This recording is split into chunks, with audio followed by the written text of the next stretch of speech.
What is up, everyone? Welcome to another edition of AOS Trash Panda. I'm your host, Rob.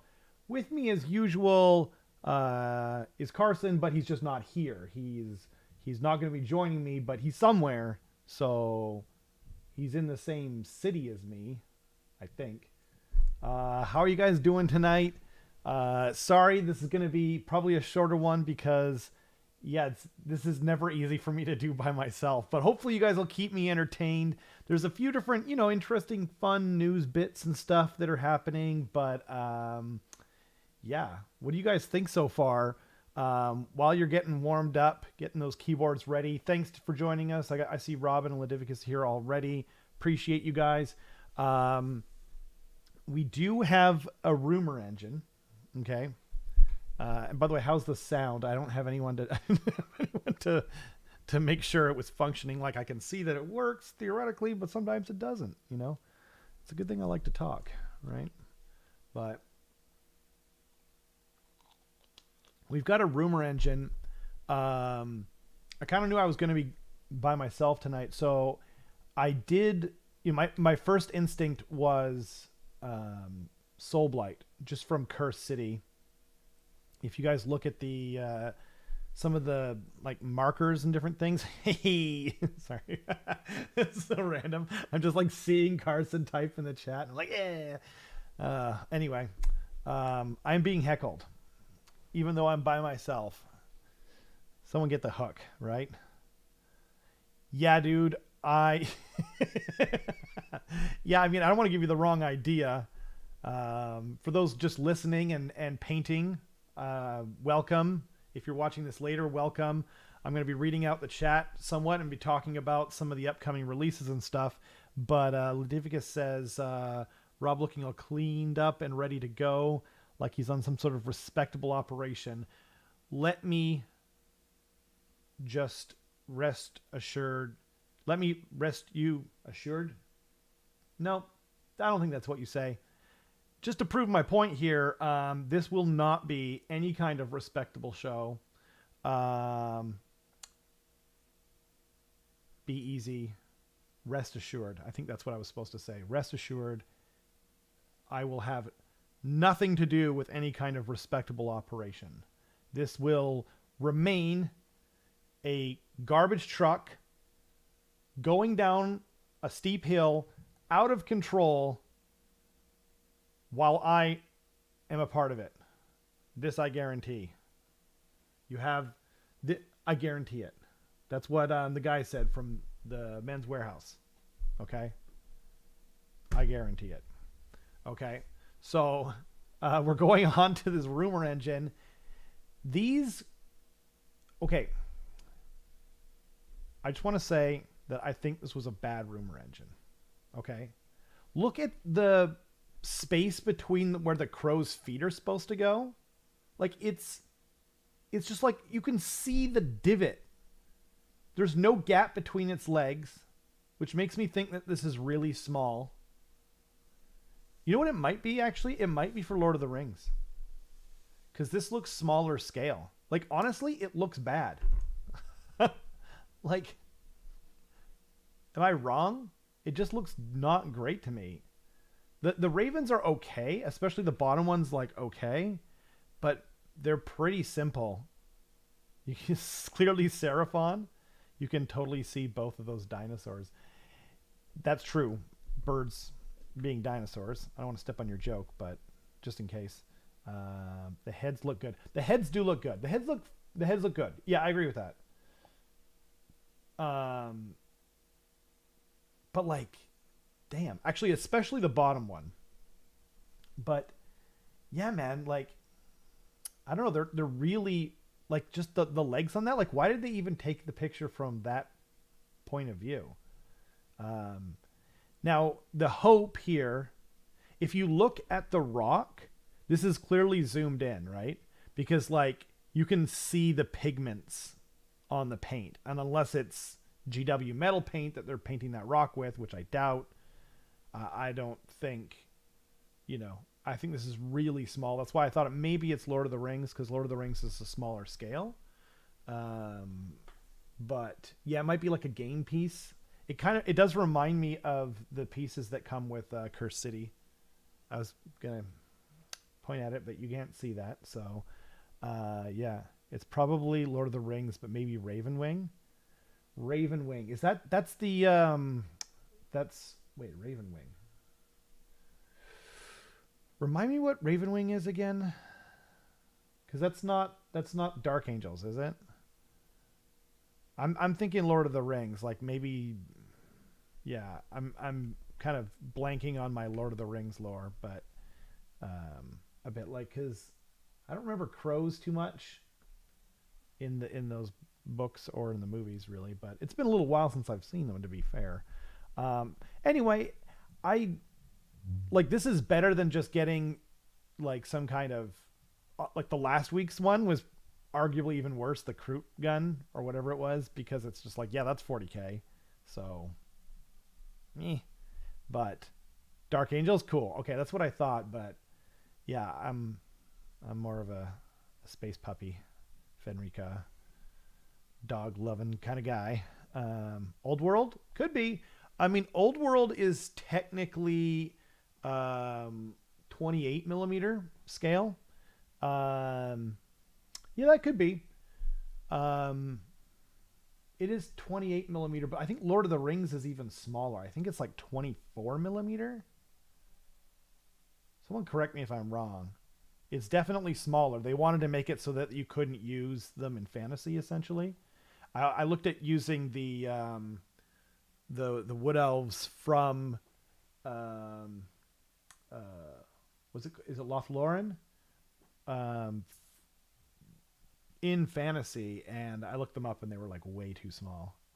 They look kind of ridiculous, especially because elves are supposed to be taller and stuff. But yeah, anyway, it's okay. Bad angle. I think we can all agree. Why, show that really ugly area where the feet go in on that top crow, but 25 millimeter, you could be right. But yeah, that's like, an AOS is 32, so that's significant. But I know the Old World was 28 millimeter, and then they kind of upped it. A lot of stuff didn't change. Like Skaven never is hopefully not going to change. Like they keep clan rats the same size and whatnot. I know they made Termagants a little bit bigger, I think, and they're on 28.5 millimeter bases for some reason. Now, not a great choice, but whatever. Maybe the 25 millimeter they just think is a little too small. But yeah, this is kind of cool. Moving right along. If you guys, if there's anything more to say about the rumor engine, just throw it down there. This is just kind of a fun chat. I'm hoping you guys will keep me entertained. So we've got these 4 plushies that were announced. Carson was cool enough and nice enough to put this in our local Discord here. Now, okay. First of all, I like that they're doing this, okay? Like, let's start off on a good note, right? And for the most part, they're dope. They're really awesome, okay? But something I kind of discovered the other day is we've got an AOS one, something that's supposed to be AOS, which is or I guess it's supposed to be 2 not really. I don't know. Anyway, putting that aside, right, we've got the Gryph-hound, which is obviously the Stormcast thing, right? That's cool, It's hard to tell that it's a Gryph-hound, to be honest, but that one's fine. I'm going to skip over the next one, okay, and move on to the Nurgling. The Nurgling is, I think, the second best one, to be honest. Nurglings are just cute. If you minus especially the guts hanging out of his like ripped open belly, I suppose that's not the cutest thing in the world. But I don't know, Nurglings are just like this great sort of thing that they created. But I was kind of thinking like they've got one AOS one that's purely AOS, which is the Gryph-hound. And then the next one, which I'm going to talk about, is the Goblin with the Wrench, which is purely 40k. That only exists in 40k. And then the other two can be whatever, because they both exist in both worlds, right? The best one is clearly the Squig. I think we can all agree on that. Is there anyone... Okay, if you're a devout Nurgle fan, I will accept the Nurgling. The Gryph-hound is cute, but it took me a minute to figure out what it is. A Gryph-hound, right? Yeah. Okay, it looked like one of the direwolves for a second because there's a model next to it. You guys can see on the left there. But why is there two green skin things? That's what I want to say. If you're gonna pick something that's purely 40k, why not a Ripper? A Ripper Swarm Ripper. Like, the low-hanging fruit. Leviathan just came out. Terran has just got a release. Like, I mean, I guess GW doesn't control these things. The Nurgling you think is the best one, but Carson, in your heart, you know it is the Squig, right? Like, be true to yourself. Squig is the best, right? See? Ludivicus has some class and some taste. Kind of want to know how big they are. Thinking a quick zipper install and you'll have yourself a new dice bag. Hell yeah, dude. I actually got one. Okay. I'm going to go grab it really quick and leave dead air in a moment. But if you want to know the scale, they have the model right next to them, right? So do I have... No, I don't have my... my boss on Cave Squig or whatever, but he's like, what, that high? And it looks like maybe 3 times as high. So they're, I'm going to guess about 8 to 10 inches. They're all roughly the same height if you include the horn. I'm going to say that the Nurgling is going to be 8 inches. Okay? And I'm going to show you guys something you've never seen before.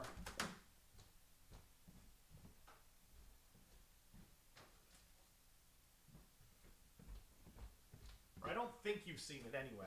So, there is this place, okay?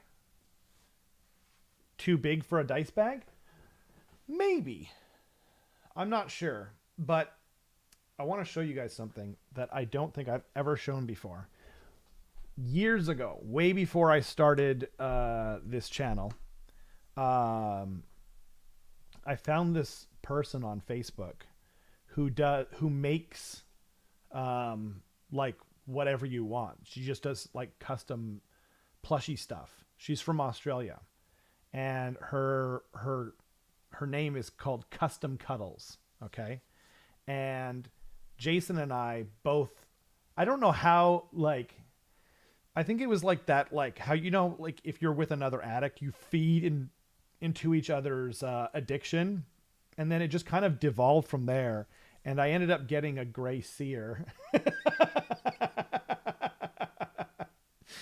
And he has, like, he's standing on Warpstone, and it is a dice bag. And I don't know how many dice will fit in here. Probably like, I don't know. I'd say probably like 40 will probably fit in there. Like, I can fit most of my hand in there, right? You can kind of see, right? Yeah, I mean, I got to admit, like, I love it. Like, she does a beautiful job. I don't get anything for saying this, obviously. It just kind of came up out of nowhere. In fact, if I'd thought about it, I would have definitely had it ready for the stream. The little rat on top has a chunk of Warpstone as well. And she does amazing work. And it wasn't like... It really wasn't that expensive. I think it was like, I want to say it was like $90 Canadian. Maybe it was like 100. I can't remember, but it was quite a few years ago. This is way before the pandemic. And I don't know. I thought it was awesome. Jason got a Squig dice bag, and that one looks cool and all, but I actually think Jason's looks better. And the cool thing is you can design everything. Like, you can just pick the colors. So this guy she made after the gray seer that I actually painted, you know. I thought about just getting a rat too, but then it's like that a rat could be anything. Whereas if you get a gray seer, it's like you all know what that is, right? But anyway, these are super cool though. But like, I just thought I'd spoof her. I think she's probably got like a huge. Last I checked, she has like a really long waiting list. But you know, get it on it early, and you know, like if there's something you really like a Nurgling, or no, a Nurgling's not a good example because now they're making it, but like what about like a Chaos Spawn, or I don't know, like a like a Screamer of Zeech. Like, you're never going to find that. GW's never going to make it. So, yeah, anyway, she was really nice. So I'm spoofing her. Let me know in the comments and in the chat here if you guys are going to buy any of these. I might have to get the squig. Carson is wrong. The squig is the best one. But I hope you get the Nurgling. That would be dope. And you need to play Maggotkin as well, Carson. Okay.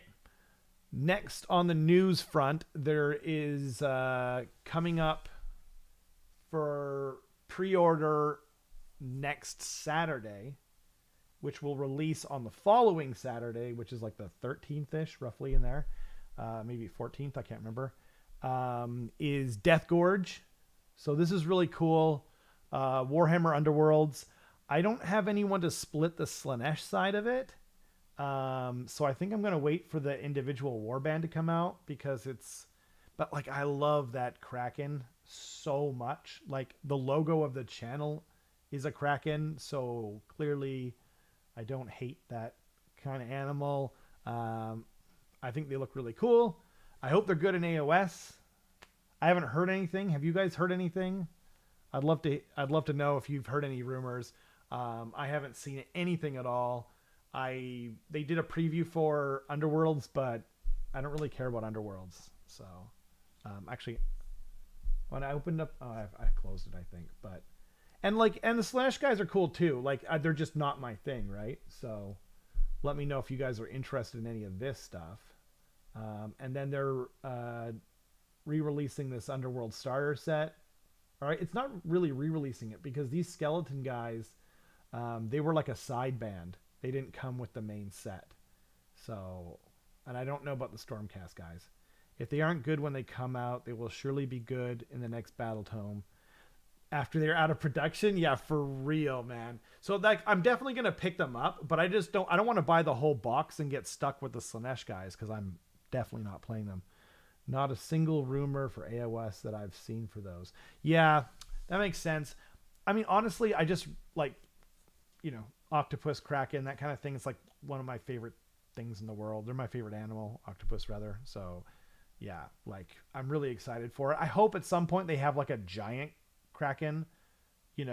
Originally I was thinking it would be a really great Forge World model, like not as big as the Khorne Dragon, but like Dreadsaurian sized. And then you'd have like an Embaler riding one or something. But, yeah, that's pretty cool. I have this warband for Underworlds. They're one of the few ones that I actually bought them when they came out to play in Underworlds. But then I realized I just didn't really enjoy Underworlds all that much. So, yeah. As Warhammer Weekly said, they have realized they can cash in on people's love of pets and animal companions. Absolutely. Yeah. I mean, yeah, like Duinclaw, like the crab guy was so awesome. So, yeah, like, why not do that more? The Duinclaw almost won the bloody Model of the Year. And then this is super exciting. I know Carson is absolutely frothing at the mouth. For Gorgers. So these Gorgers are, I don't want to say finally coming out because that feels wrong. It's so awesome that it just comes with this terrain kit. Like, man, I know Carson's going to get the Gorgers and whatnot, but like, that terrain piece is so freaking cool. Like, I'm almost tempted to grab just that because, like, I don't know, it'd just be a cool thing to have on the table. Yeah. I mean, technically it is. I have you on a technicality, Robin. Might not look as cool as these Gorgers here. Are you guys seeing how big they are? Like, I don't want to make things I mean, I don't know. I think the cities part is going to be the more popular side of this box for sure, right? But I don't know, for me it's the Gorgers. I think the Gorgers are way cooler. And they seem pretty big. Like, if you look at the people That's like a normal size mini. It's probably like 30 millimeters tall, right? These gorgers are what, double the size, maybe more? Yeah, the dogs are obviously, yeah, absolutely. The dogs are very popular. Eric has a pit bull, or not pit bull, a bulldog rather, and I like the dogs too. Yeah. Yep, I agree with that. They are great sculpts, Robin. I don't disagree with that at all. In fact, I kind of want to get the Flesh Eater Courts one just because those awesome baboon things that are in there. Like, those sculpts are so rad. I saw them the other day. I went in to pick up another shark. I'm working away on my sharks, some conversions and stuff, and I saw they just had a box, and I was just like, ugh. But I resisted. I was a good boy for once, kinda. Did pick up the shark and a neurolictor that I ordered originally when Tyrannus first came out. So that finally came in. They are good sculpts all around. For me though, like, look at the dude on the bottom, the gorger on the bottom right, like with the jaw around his head like a necklace, like, and the other dude on the top left with like a giant spike hammer thing. They're so cool. Like, these could have been FEC, but you're working your way to 8 sharks. I'm doing 6 for now. So I don't want to get too overloaded, but I can't say that, Robin, but you're not wrong. You are not wrong. They're pretty cool looking. And then these guys are coming out too. They also have cool baboons, right? And I like the egg, and I have KB, right? But I'm just not as jazzed about these guys as the other ones. So I'm going to think about it. I don't think they're going to, sell out or anything. But, when they come out for AOS, I agree. If you're talking about the Cruel Boys here, I agree. They are cool. But here, let me just find for you. Whoops. I did not. Okay. I did not find I wanted to get the what do you call them? The FEC ones. I think they're like those models all round. And I used to have and own FEC. Okay. What happened to this? Oh, I clicked on the wrong thing. It was entirely my fault, as it turns out. So yeah, the Royal Beast Flayers. I already have the skinks and whatnot from just being a Seraphon guy in general. But let me see if I can throw it up on the chat here, or not in the chat, but on the. Okay, why is it? Boop. There we go. So, like, look at these weird looking baboon guys. Like, how freaking awesome is that? I just like everything about these guys. There's so much variance in them, and I like the leader dude with his, like, I don't know, giant claw hand knee pads that are like, ugh, but like, I don't know, man. I'm gonna try and resist. Do I really give an FEC? That's what it ultimately came down to, right? And no. I'm not an FEC guy at the end of the day. And we are talking, like, I do plan on doing some Warcry content soon. Rob T was kind enough to lend me, he's got like a basic rule book that came with like a starter set. And so we're looking at starting some of the Warcry content. We could make it kind of more story based, and it would be quicker and easier to film. And then it's like, okay, well, we don't have FEC on the channel hardly ever because I only know one person that plays them now. And you know, it's hard to like get anyone to play them, right? So, but if we do Warcry, then it's like, okay, I could build and paint a Warcry set to play Warcry, right? You know, but once again, I need to now know as Alt Sculpt Rob. That's true. He is the alternative sculpt. He's going to be in a battle report soon. We filmed one last week with the new setup with hard cams and whatnot. Rob Taunts versus Matthias, or alternate sculpt Rob. That is his new name. And they did a rematch. So Matthias is like, oh, that's what I meant to get up. Dang it, I forgot. Okay. Well, as I was saying, I meant to talk about this separately, or actually maybe I'll get the thing up first if I can find it. Was it Ladivicus that was kind enough to post it in the main? Did you post it in? It was the Warhammer thing. Was it Age of Sigmar? Here we go. Here we go. So, Warhammer player rankings. Okay, actually, no, we'll talk about this. I don't know. I guess we'll just talk about it now. So, Warhammer Player Ranking General's Handbook 2023. It was you, right? Thank you again, man. That was so cool. Okay, so we'll go over through this. They've got the different win rates on here, which is interesting. Skaven sitting around here. I think they're a little better than they show. Same with Stormcast, frankly, because there's so many new players playing them.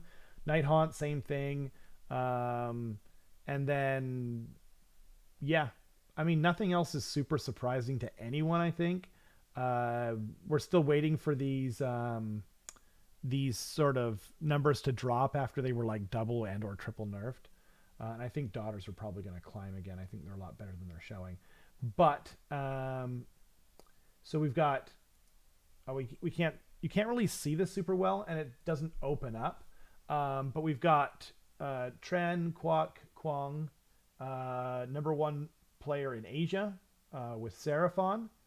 And anyway, and then we got in Oceania, we've got Joel Graham. Congrats to him. In Europe, we've got Owen Jackson, who isn't he the GW guy? Correct me if I'm wrong. Pook. I don't know what that means. I could be wrong, but yeah, I think it's Owen Jackson. And then in North America, we've got number one is Thomas Guan, and number two is our very own Carson freaking Whitlock. Okay, with 4 events to the number one player's Thomas's 8, right? And yeah, frankly, spectacular. But not only that, we've got Matthias Crucial here as well at number 4, which is amazing. And I also want to point out Matt Beasley, friend of the channel. He's been on. He's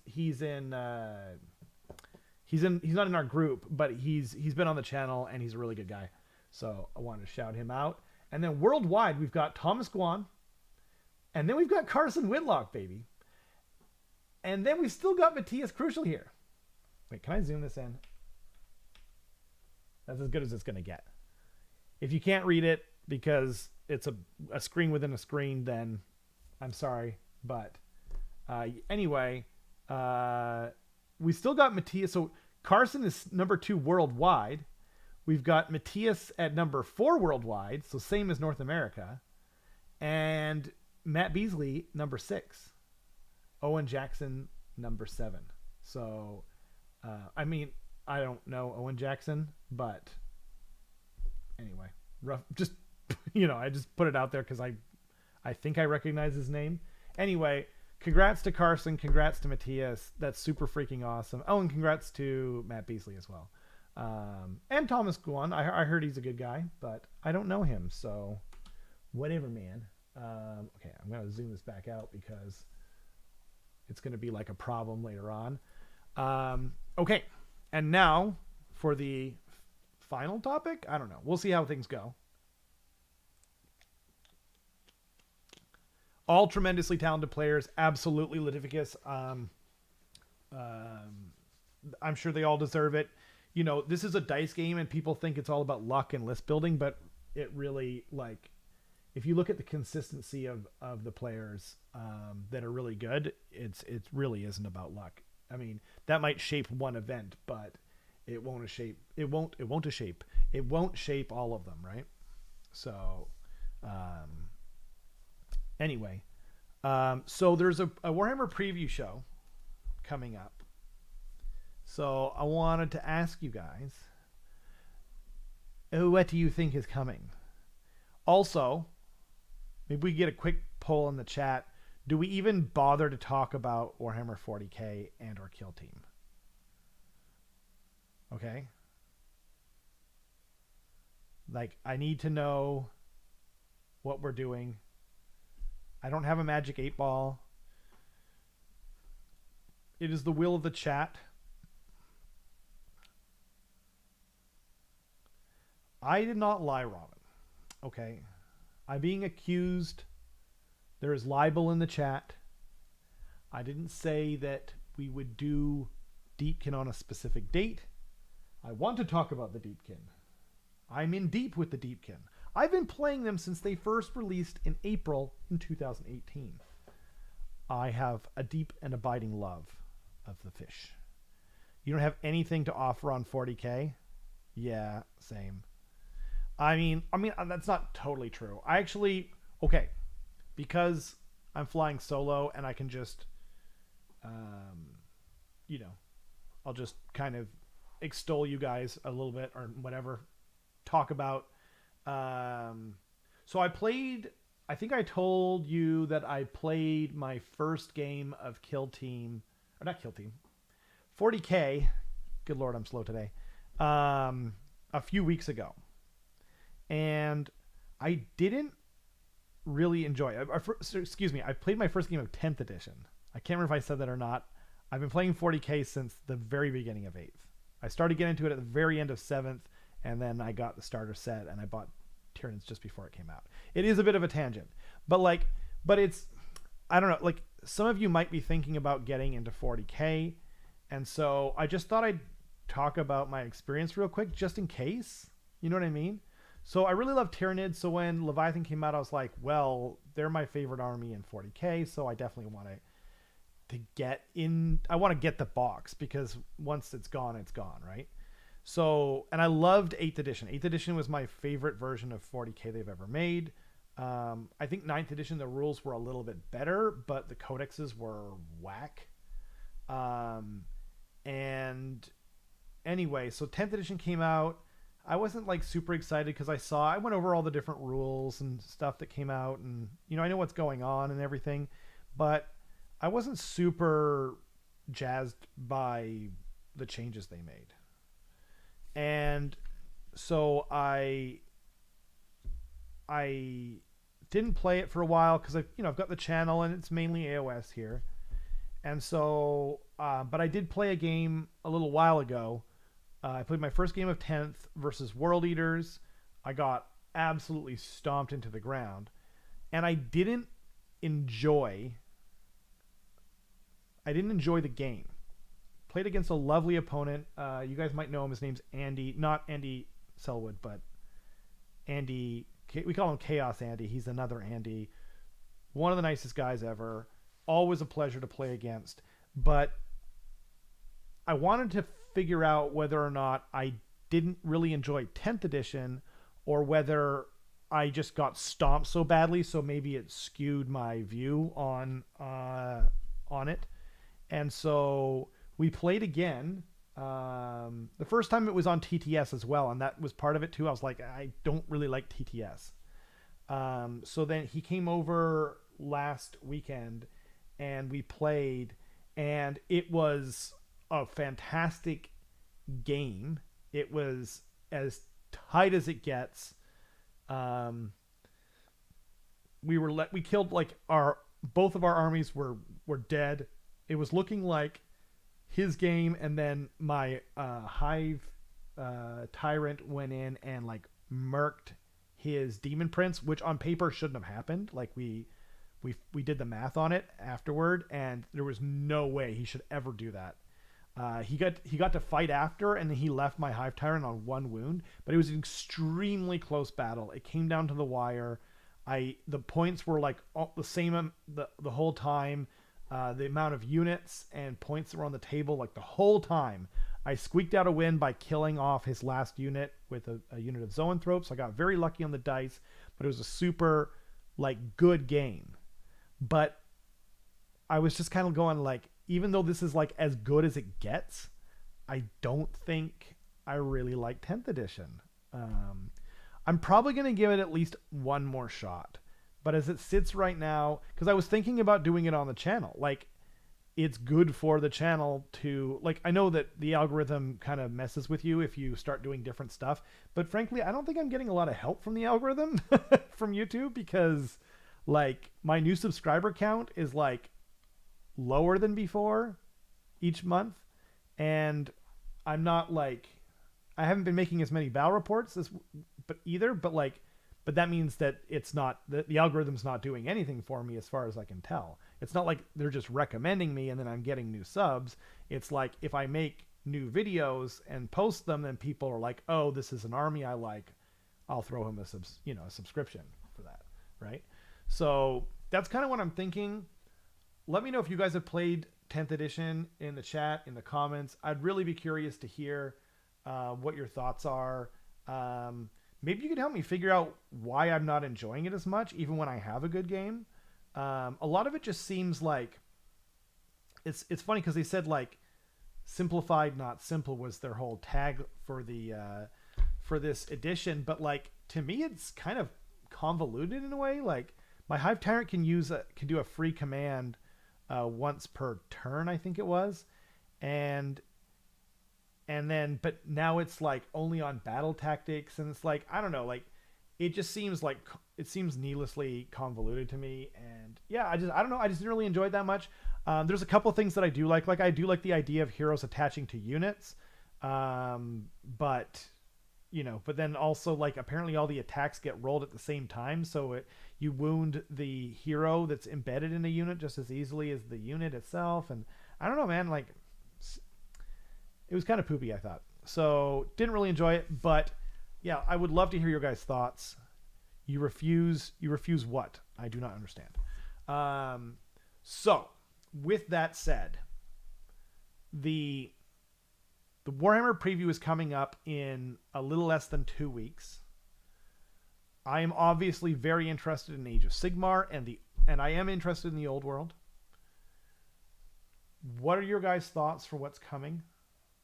I need to sip water. That's fair, Robin.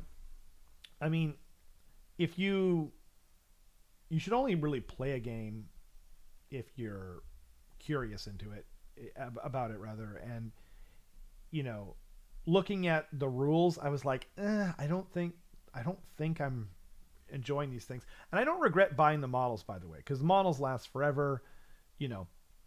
Even if 10th edition isn't really my thing, who knows what's going to happen with AOS 4. Like, there's a good chance that they just flip the table and just make a bunch of changes like they did for 10th edition for the sake of change. And if they do that, like, I hope they don't. But I mean, like, hopefully I like what they've done. At the end of the day, I love the models in AOS more than 40K. There's way more variety. It's way more interesting. But, anyway, just so many other sci-fi properties have your time. That's fair. Yeah, I love, yeah, man, I really wish they'd make like a Dune miniatures game. Because like, even if it's bad, I'll play it because it's Dune, Ludivicus, it's got to be the big FEC preview and then a handful of other things like a preview of the Dawmbringers 3 stuff. Okay. Yes, it's got to be, right? I was so busy today. I didn't like, I saw a couple of people talk about stuff that's coming. It's gotta be. We're in October now, right? Like, how? Let's see. So if they announce it, let's say they announce it, right?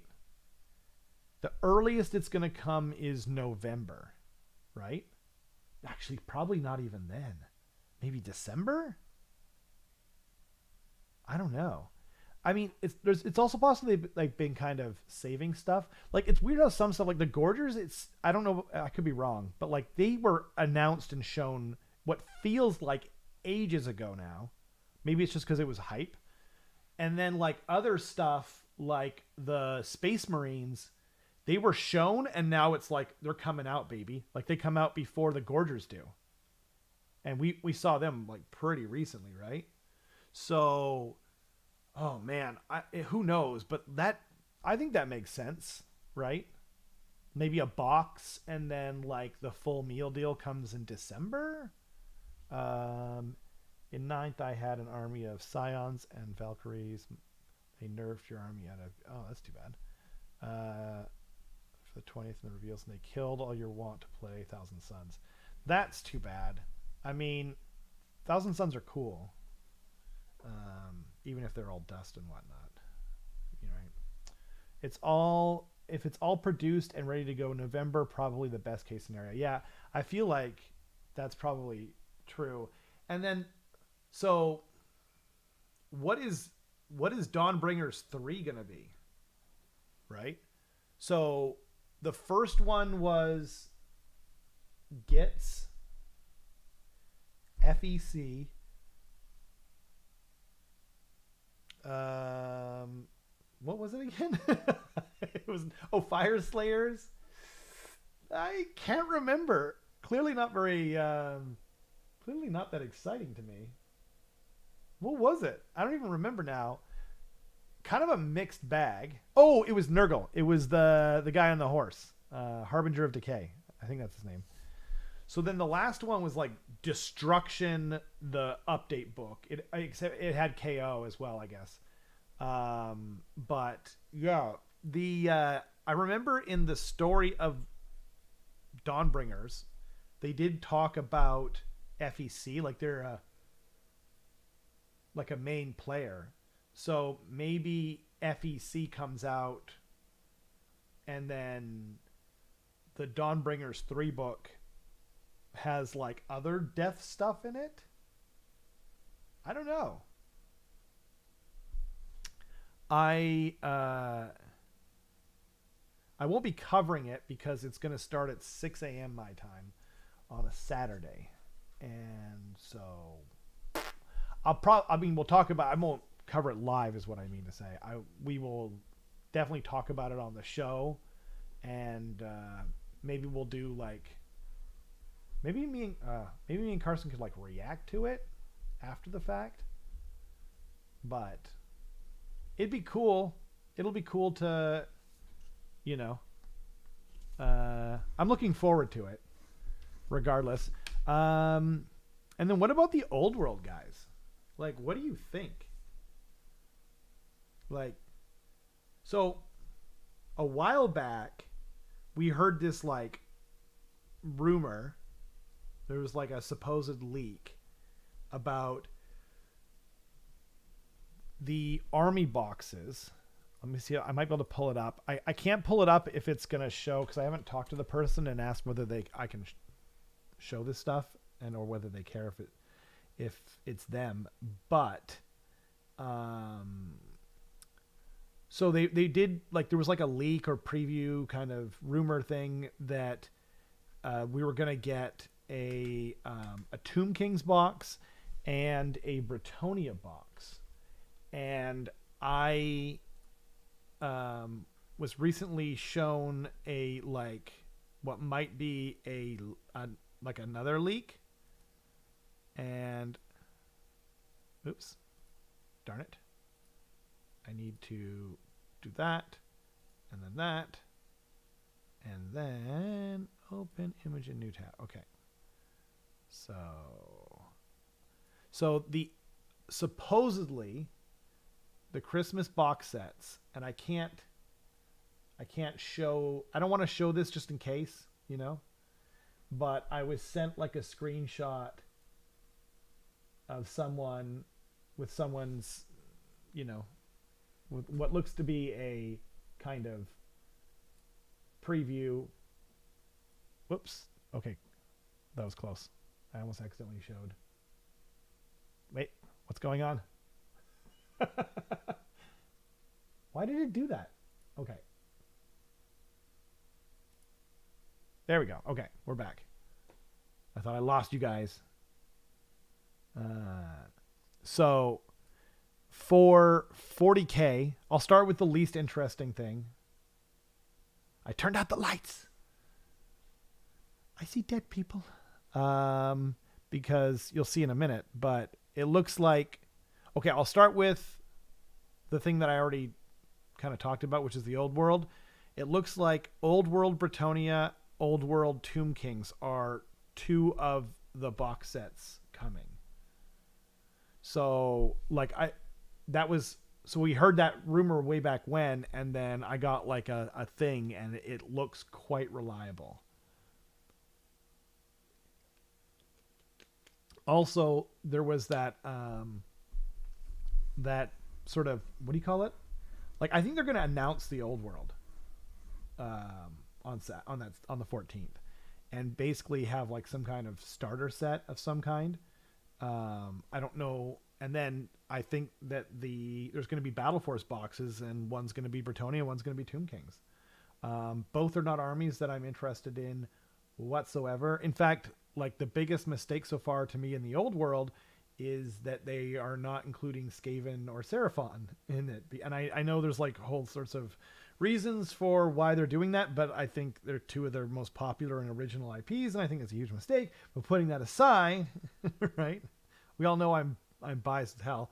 But then I'll talk. So the 40K ones supposedly are World Eaters, including Angron, Jump Assault Marine Box, Beast Snagas for Orcs, Norn Emissary box set for Tyranids, Imperial Guard, including 2 Rogel Dorn tanks, Command Squad, 20 infantry. That's like weirdly specific if this isn't true, right? I mean, I guess that's what people do sometimes. And then Votan, which is going to include Grimnir, Hearthguard, and Land Fortress. I don't know much about Votan, but I think the Land Fortress is that big Volkswagen van looking thing. Not being included in the narrative, they'll have rules, but from what I understand, they're not going to have like an army book. So curses, if that's true. So okay, now that's the crap we don't care about done with, right? And then for Age of Sigmar, apparently there's going to be Bone Reapers. For those of you wanting to start a Bone Reaper army, that might be exciting. Soul Blight. They got one last year. Does that make this suspicious? Was it last year? The one with like the zombies, the skeletons, and I think it came with the weird Vengorian Lord guy and some other stuff. Anyway, we'll put a pin in that. And then Eternus, Slaves to Darkness. Which is kind of cool. It'd be cool to see something different. And then Seraphon. And Seraphon got a bunch of new sculpts earlier in the year. So it wouldn't surprise me terribly. I'm assuming because the Vanguard box comes with Saurus Warriors and whatnot, that we'll probably see like Agradon. Yeah, the Vanguard box comes with Kroxigor, Saurus Warriors, and an Old Blood, right? So I bet we'll see like maybe Agradon, Scarvet, maybe the Spawn of Chotek, and maybe some more Saurus Warriors. I don't know. What do you guys think? I'm looking forward to it regardless. I might regret buying all the individual boxes because I haven't been able to paint fast enough lately, but yeah. What do you guys think of that? Like, I'm I think those are pretty cool boxes overall. Yeah. I probably will. I'm hoping to get into the old world. I do have Wood Elves, so I'll be, I'll play them. And then assuming that there are like usable rules, like hopefully there's like index rules kind of deal for like Skaven and Lizardmen. And then I will definitely play Skaven as well. I've got rabies, so that's why the shaking.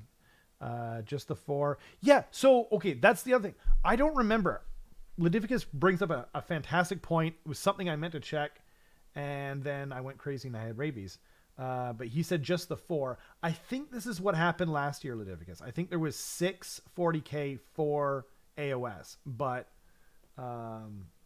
let's see. Not super fond of having 2 meta stomping armies as boxes. Hope they'll get pulled back. Well, they did get a release. Like they did get a pretty major nerf.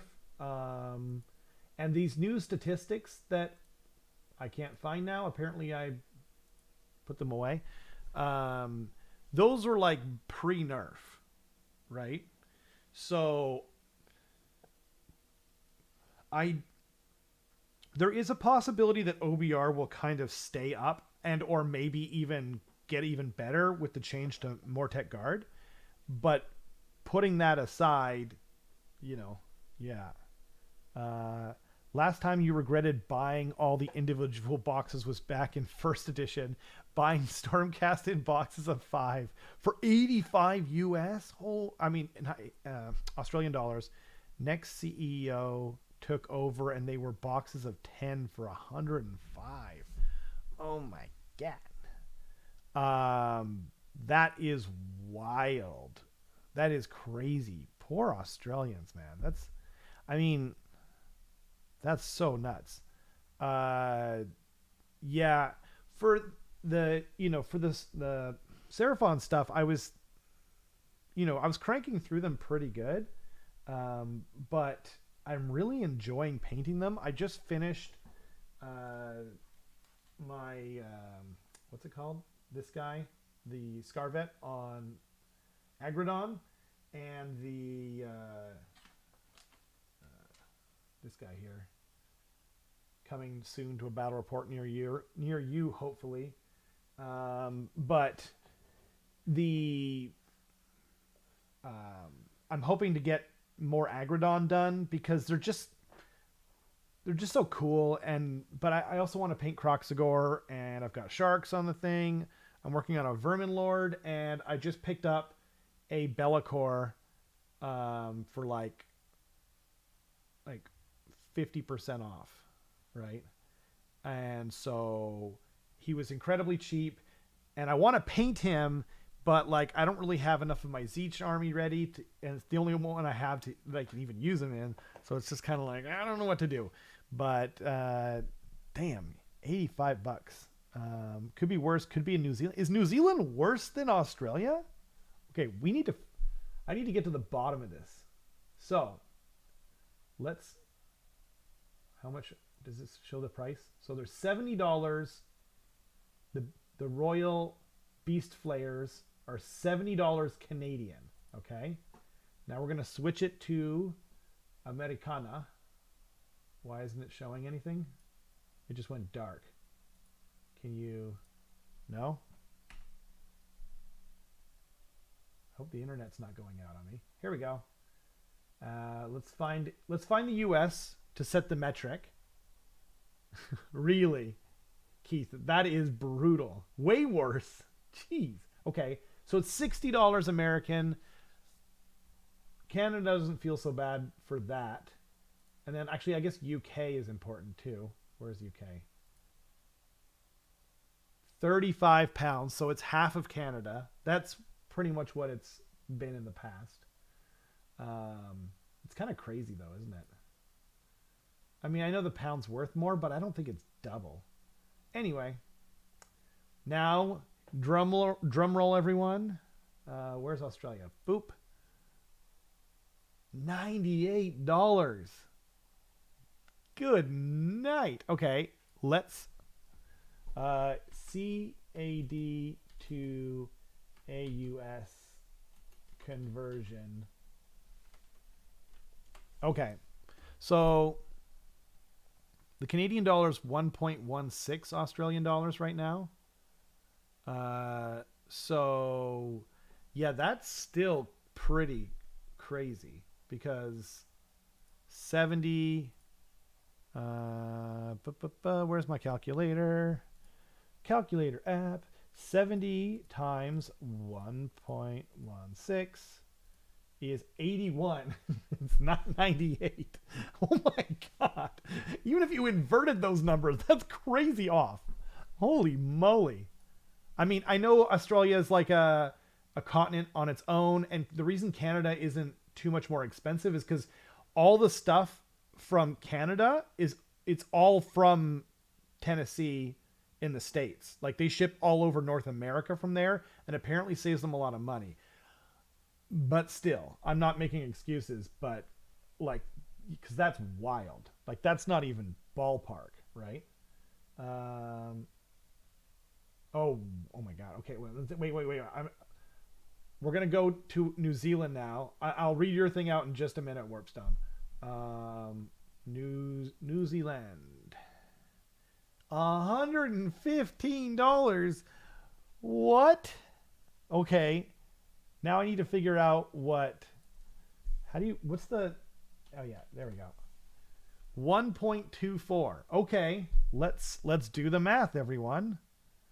I put away my calculator app, unfortunately. Okay. Sorry, what was it again? 1.24. So 70 times 1.24 is 86. It's still cheaper by a long shot than the Australian one. What the hell is going on there? Jeez, man. Okay, whatever. I don't know. I guess this is a bit of a tangent, but like, yeah, New Zealand wins. Warpstone, are you in New Zealand? If so, then may God have mercy on your soul, man. From GW Web Store, Skaven Warband is... You're bearing the lead there. Okay, so we got... I don't understand. So wait, is the New Zealand... On the New Zealand Web Store, is the Skaven Vanguard box is 229 New Zealand dollars?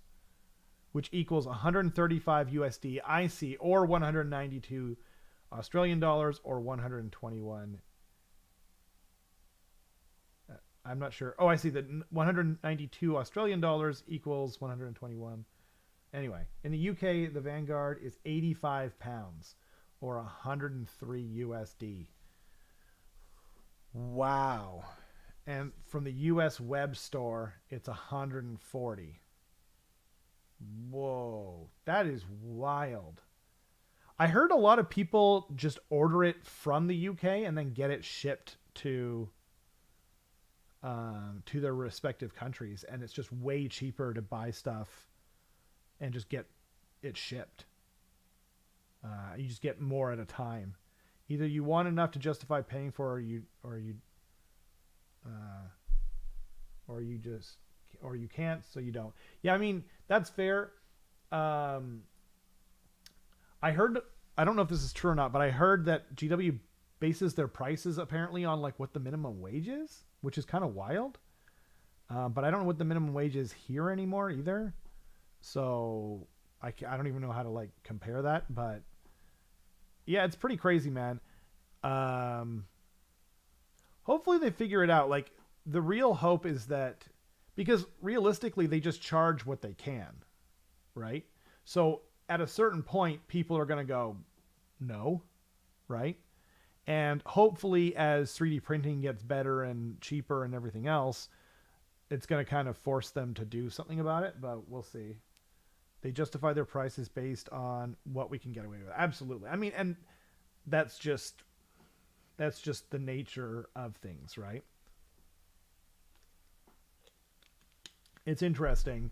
I know that they've always had this kind of, I actually do know that because I used to know someone who like was somewhat high up there, and they they view themselves as a boutique shop. Like they don't view their models as like a normal retail kind of thing. They think of it as like a high end. They think of their models as like a high end item, you know? And I think there is probably a disconnect between a lot of us who like, you know, who've collected other things. And it's like, I got to paint these myself. I've got to assemble them and paint them myself. And I'm still paying like this kind of money, but they view it as like, you know, as like this as their models as high ticket items. And to be fair, I think they make the best models in the biz, but blah, blah. Bespoke mass produced plastic. Yeah. It's, I shudder to think what it costs them to produce it. I mean, I know they're made in the UK, so that's going to drive things up a little bit as compared to getting it made overseas. My flowers are beautiful. Your painted ones or your real flowers? Yeah, man. Yeah, I mean, it's just, it is what it is. Like, you know, and there is like, I mean, I'm not trying to like defend. I know I feel bad for the people. Like I feel bad for the people in Canada even. Like we have it really good here. And I know that like they can't charge as much here or people just won't do it. But like, I feel bad for people, but there is, you know, there is another side to it. Like they do have R&D. They do have like all these other expenses. Like the models to produce themselves aren't much, but they're paying the artists, you know, they ship them to these different countries. They, you know, there's the books and the rules, like the models come with rules that are free. Right. So I guess it's, you know, like there are other expenses that we don't know about. Like I used to work for a retail store in Vancouver, and we sold like salmon products, and we literally had the highest grade of salmon in the world. The place that we made it like in our own facility, and we were on the Food Network like literally so many times I don't even know how many times we were on there. We had celebrities come in. It was like a really, really high end store for salmon. And I remember this girl came in before. She was going back to her country, and she was going to buy some salmon for to take it home. And she'd bought like a fillet of sockeye salmon, which is like the highest grade of salmon in the world. And she bought it at Costco. And she paid $16 Canadian at the time. And she came in and she said, like, yours is $32. It's literally double. She's like, what is the difference? Like, it's the same kind of salmon, right? And I was like, it's the same species of salmon, but like our salmon all come from, like, I can tell you what river they come from. They come from the Skeena. They're hand picked from up north, smoked by us, blah, blah, blah, blah, blah, right? Ran through it with her. You know, it's not the cheap stuff. It's literally the highest end of salmon you can buy. And she's just like, but like, it's not worth it to me. And I was like, I get it. I'm not going to tell you, like, our salmon tastes better for sure. But like, when you're just taking it to your family in Korea, like, you know, we pay more for the salmon. Our cost is higher than she was paying from Costco. We can't justify that, right? Like we cannot charge that, right? So, and we had a bunch of expenses in the making of it. Now, I'm not saying that's the same for this. I don't know why a lot of this, you know, why they run it the way that they do. I mean, GW is so like, it's so good and smart in some ways, and in some ways it's terrible. They run it like a really old fashioned business, right? So I don't know what part of this is, but you know, they're making a lot of money, so it's hard to argue with it, right? It is a hobby. It's not a necessity. Absolutely. That's true. Goobertown Hobbies did a video on mini manufacturing with that Polish company. I would love to see that, actually. I would love to listen to it while I paint. That's assuming I have time to paint, but that sounds really interesting. If you can drop it in the chat, go for it, Warpstone. if not, I'll look it up and maybe I'll try and do that myself. You got your LGS to set you up a pre-order for the box for the city's warband. Hell yeah, nice. Is it Savage or is it Savage? Lupine, I guess. Savage Wolf. That's awesome. They look really cool. So wait, are you talking about these things up here? If so, are you splitting the gorgers off with someone? Did your salmon come with papers for proof of lineage? Actually, they did come with papers, Keith, because Australia and New Zealand, no offense, guys, but your government's whack. You're the only place in the world where you have to like have papers to go in. Every other country in the world, you don't have to declare seafood at all. But they've got, they're trying to protect their business, but I won't go into that now. There's a whole, we were only doing wild salmon, obviously. And anyway, it's family. They know they ain't getting the best as a a grift. Well, yeah, hopefully you don't, give them the craziest gifts, but hopefully you give them the best grifts. I mean, if you're going to grift anyone properly, you should grift your family, right? You don't want to save the best grifts for like strangers, people you don't even know from the street. Lupin is fine, and I have set up a split, yet I may keep them. I want a destruction army eventually. Ogres are awesome, and Carson, when he's back, will know. He'll know. He'll be able to teach you the ways. He's the number 1 ogre player in the world. He's the number 2 player in the world according to Warhammer. So ask him your questions. Join the Discord. That reminds me, there's a link for the Discord in the chat. Come over there. We have fun over there. I've been meaning to set up some polls, but I've been really busy setting up this whole new system for the battle reports. We know our government is whack. It's usually vote for who is the least worst option. Hey, welcome to Canada. Welcome to pretty much every country, it seems like right now. Yeah, the world's just kind of whack right now. What are you going to do? It is what it is. I'm not trying to complain about your government. It was just like that one thing that was super annoying to me was like if you know anything about salmon, you know that wild salmon can be affected by farm salmon, because when you farm salmon, they use antibiotics and stuff like that, and they're farming Atlantic salmon, which are very hardy, and they end up building these super parasites, and when they get onto the wild salmon, they literally eat holes in them like Swiss cheese. It's crazy. So it's like the opposite. It's like you shouldn't be able, like, if anything, you shouldn't be able to bring farm salmon into like an area where there's wild, but there's just no issue with seafood, right?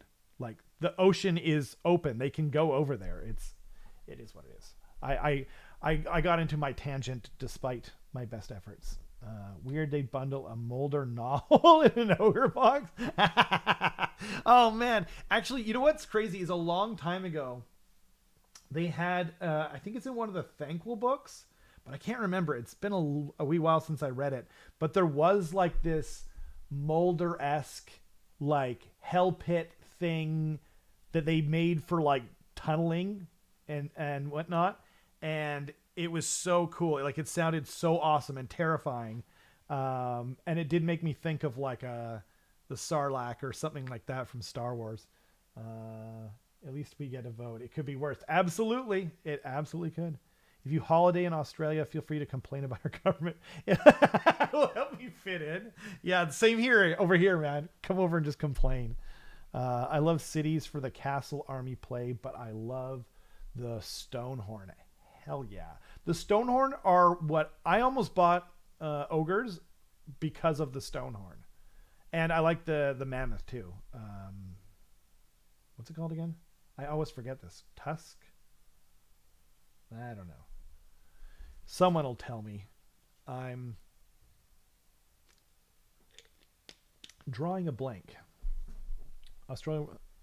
Oh my god. I don't think I finished showing that the Fire Slayer guys are coming out soon too, by the way. I'm not a Fire Slayer guy at all, but these minis are rad. My only real complaint is that the female dwarves don't have beards, but I feel like that might have been a little bit too silly for them. They probably wanted some badass, you know, female dwarves in there. I don't know who my favorite is, to be honest. I kind of like this guy's sunburn. The axe, first of all, is awesome. I think it's this guy. But I like this guy's whip. And this guy's got kind of a Viking berserker feel to him. But I'm going to go with Sunburn Man in the back there. I love the red hue to their skin. Whoever painted that, mwah. Thunder Tusk. Thank you, Savage. Or Savage. I never heard if it was more like a French sounding Savage, you know. The rest of the Fire Slayer's range wishes it was that interesting. You're goddamn right. The only maybe exception is the what's it called? Magmadroth. Pretty dope. Shovel Knight top right. Yeah, naked Shovel Knight. These guys are so much better though. Like I really like the sort of tabard war skirt kind of thing they've all got going on. Does that guy have like eggs clamped into his shoulder pads? He's like straight out of the 80s, man. You're looking forward to the Fire Slayers kit. The Femdwarves feel like a test to add more, and your friend in Washington is getting these to play Warcry. Oh, cool, man. Yeah, I mean, I don't know. Fire Slayers really aren't my thing. Dwarves aren't in general, but, you know, it would add some variety for sure. I'll think about it. First, I need to finish painting some of the other stuff, right? Magma Doggo that's so true. Oh, we were just talking about those pets too, right? He's pretty dope. You know what? And with like, frankly, I think they could have made his colors pop on his frills in the back there, and he would have been even cooler. Magma Doggo. I mean, who doesn't like a Magma Doggo? Yeah. My doggo's not a magma doggo. He's more like a furry slobbered doggo. Yes, he protects Magmadroth eggs. Oh, is that the lore? Oh, he's doing that. The guy with I mean, like, leave them at home then, right? Like, don't take them to war. I'm just kidding, of course. He looks dope. I like eggs in general. Like, one of the reasons I do like the KV guys is because one of them's carrying a giant egg of some kind. And the baboons. And I like this guy too. These guys I find a little on the... they're more interesting than the gut rippers, I suppose. But they're pretty cool overall. Oh, and then I forgot about this too. They showed...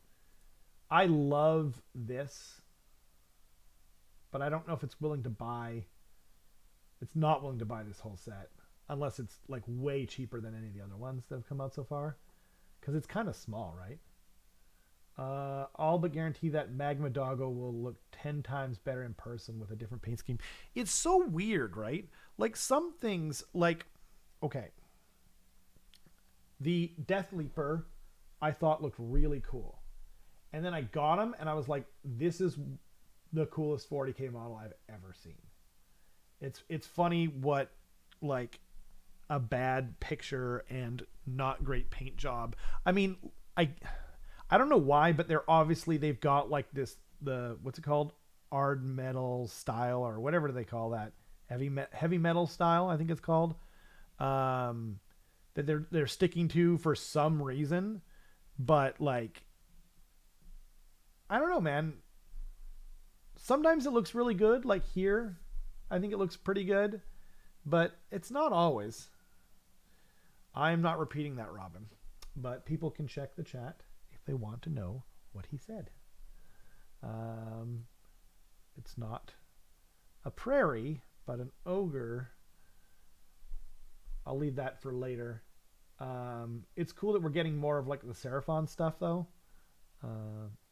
It's meant to show off the details on a store page. Yeah, I guess it really is meant to stand out with a small picture.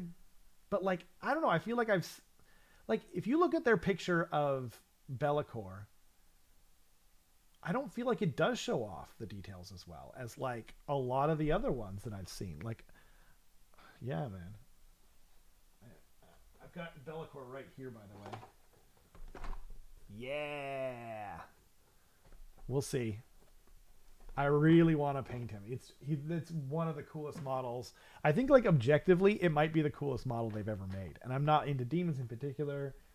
It's not my favorite, but, like, I think if you were, like, standing back and you were just, like, going through things objectively without prejudice, you saw the pictures of the named Stormcast dragons and thought, meh, pass. Saw them in person in the GW store and was almost drooling. They look so cool. I couldn't recommend more. I couldn't agree more. That's what I'm trying to say. Keith, yeah, so I saw, yeah, I saw Karazai and Krondys. I think they have the same face, but I can't remember. And they both look kind of like a Disney. Their faces are kind of anthropomorphized, and like they look kind of sort of. They remind me of like Scar from The Lion King, where they've got like they look sort of somewhat ferocious, but they've got this sort of cartoony kind of look to them. And then I saw them in real life, and I was like, they don't look like that at all, and I don't know what it is, you know. You cannot wait to paint the Wild Corp dogs. You grew up around pit bulls? Hell yeah, dude. Yeah, I think they're like bulldogs, right? Oh yeah, they're gonna show that. They were showing that stuff as well, but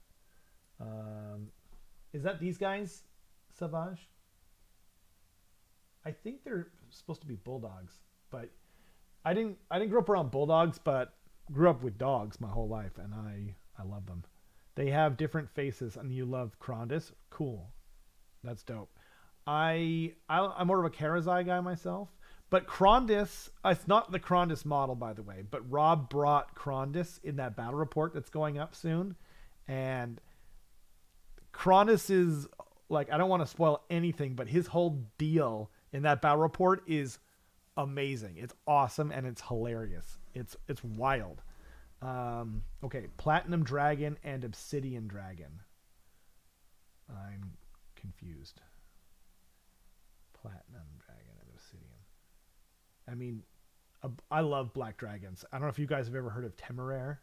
It's a series about, it's like a alternate history if dragons were in the Napoleonic Wars, and the main dragon in it is called Temeraire, and he's a black dragon, and he's so awesome. He's like my favorite dragon, maybe ever.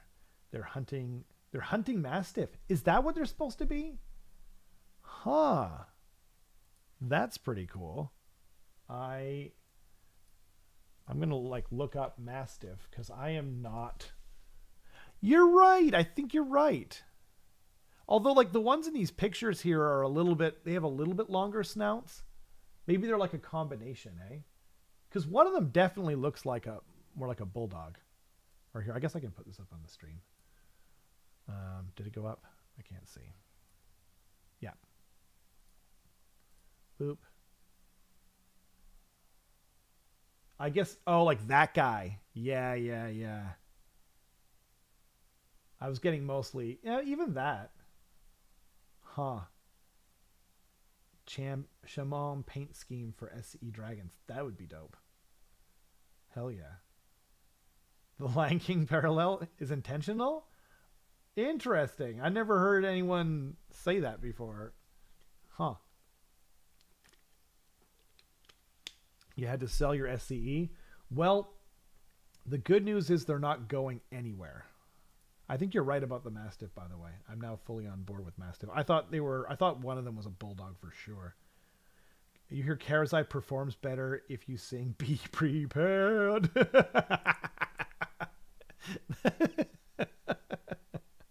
That would be godlike. Is that like the old like thing where whoever had the biggest beard, you know, gets the first turn? The only things big enough to really fight ogres and such.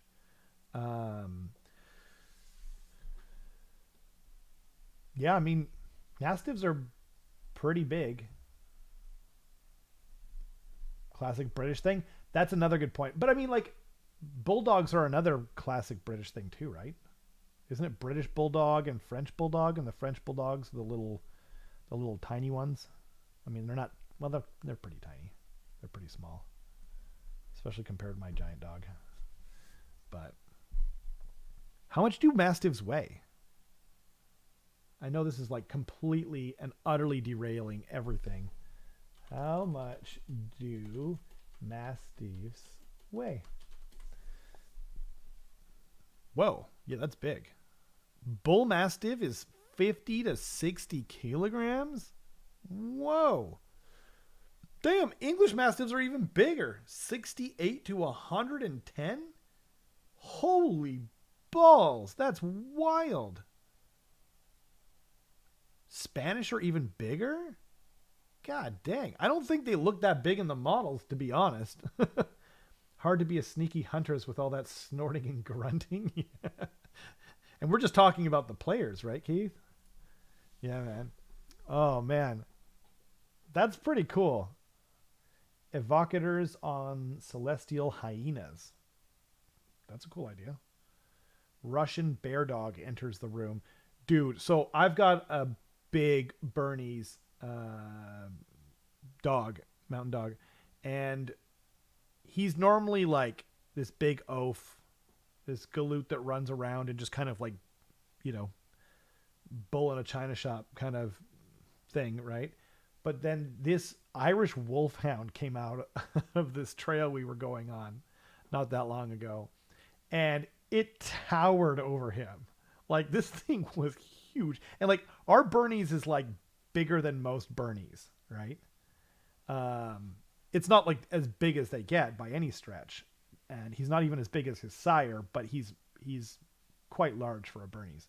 And, or actually not quite, I mean, but that's a little bit of an overstatement. But anyway, he's a big dog. He's like 110 pounds, right? And tall. And he's got huge feet. It's very much a snow dog. But that Irish wolfhound was like towering over him. And he was just like, what is going on? And he was the nicest dog too. One of those doggos.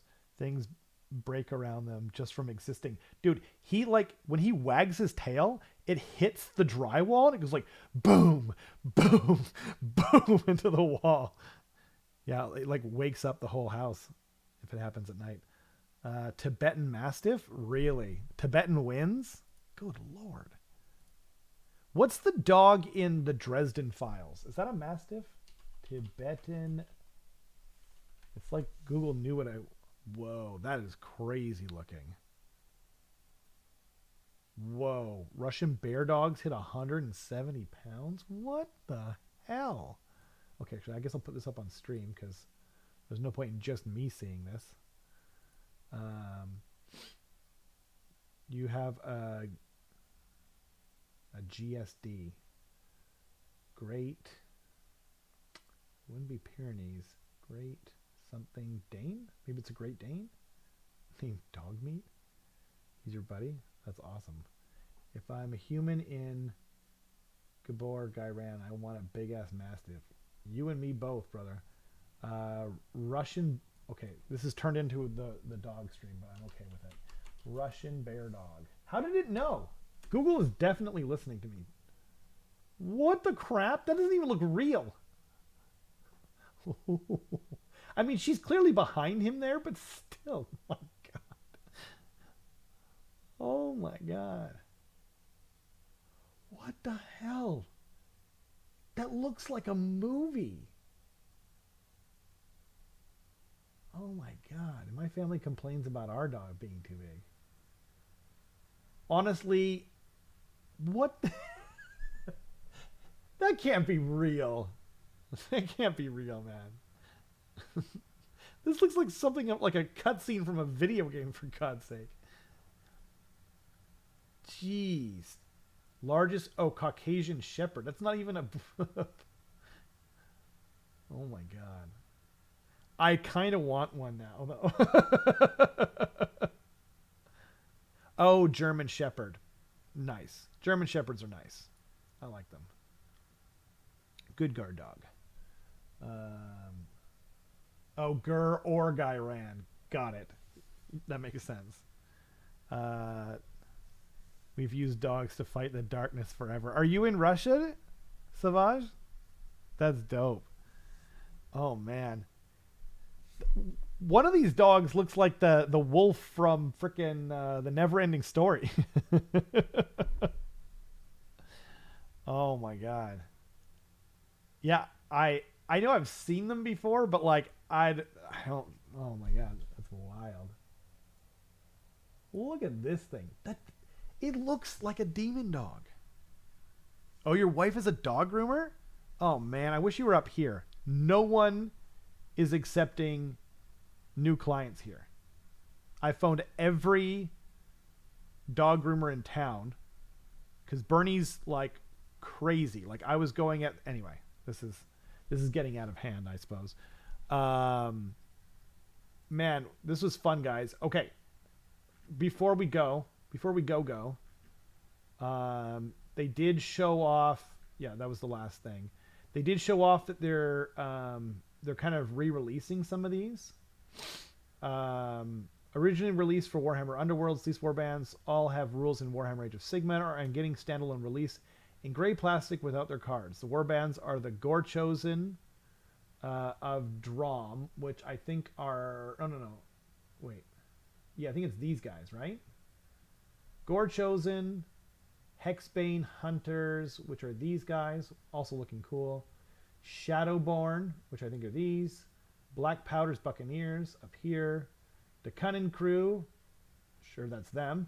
Obviously Skittershank's Clawpack here. The Exiled Dead, and I'm just going to go with Exandire's Truth Seekers, these fools here. So that's kind of cool, you know. I'm glad that they're, you know, because like it's pretty obnoxious like when you just can't get a hold of stuff. Like to be honest, I wish they would concentrate on just making sure everyone could get their own bloody terrain pieces. Like I have a friend who's looking for the Loon Shrine. If any of y'all know anyone with a spare Loon Shrine, I would appreciate it. You know, message me on the Discord. This is what happens when you ask chat to entertain you. This is true. I brought this on myself. Oh, you're from New Jersey, just like just like Thomas. That's funny. And you main Rangers. Oh, really? Meaning like the hockey team? For shame. I'm more of a fan of the New Jersey Devils myself. But, you know, if I have to choose. You're awful contributors. You guys did a great job of entertaining me. I was a little nervous to do this by myself. Hopefully people still enjoyed it. Yeah, I'm happy too, Robin. I think it's great that they're re-releasing these finally. I hope they do more, by the way. The ones I really want, and I don't seem to be able to find, and I'm not sure if they came out, is the what are the white I forget what they're called. They're like the Soulblight guys, but they're like the, you know, the white guys. WIGHT. Not white isn't the color. Yeah. Oh, thanks, Robin. Thank you so much. I appreciate that. You mean D&D, hence the warband. Oh. I am from Canada, so I immediately go to hockey, even if it's not my main deal. Rangers. Oh, cool. I just finished doing a ranger in D&D as well. We just finished a really long campaign. I was doing a Dragonborn ranger, and now we're moving on to Starfinder, which I could not be more excited for. I got a friend of mine was kind enough to print me out some Yosoki mechanics with a drone. Of course, I'm playing the Ratman. For the Loon Shrine. Yeah, it's crazy. It's frustrating, right, Robin? I'm not really sure. I don't really know what the deal is, but are you talking about the I can't remember the skeleton guys. I don't remember what they're called. No, I lost it. But like They were so cool. Yes, I spelled it.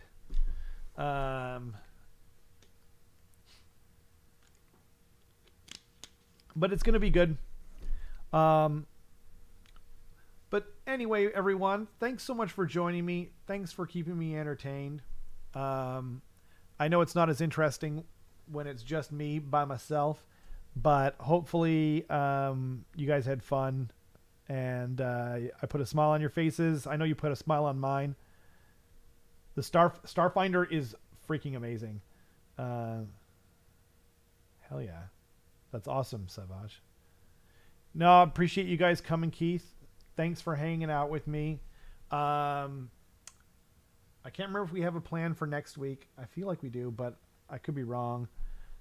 The IDK one is coming, Robin. No more complaining.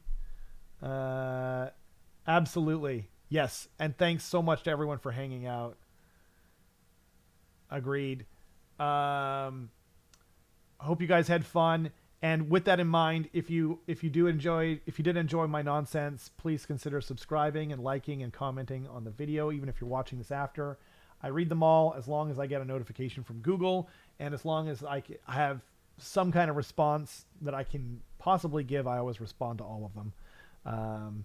You guys have a great night, and we'll see you next week. Bye.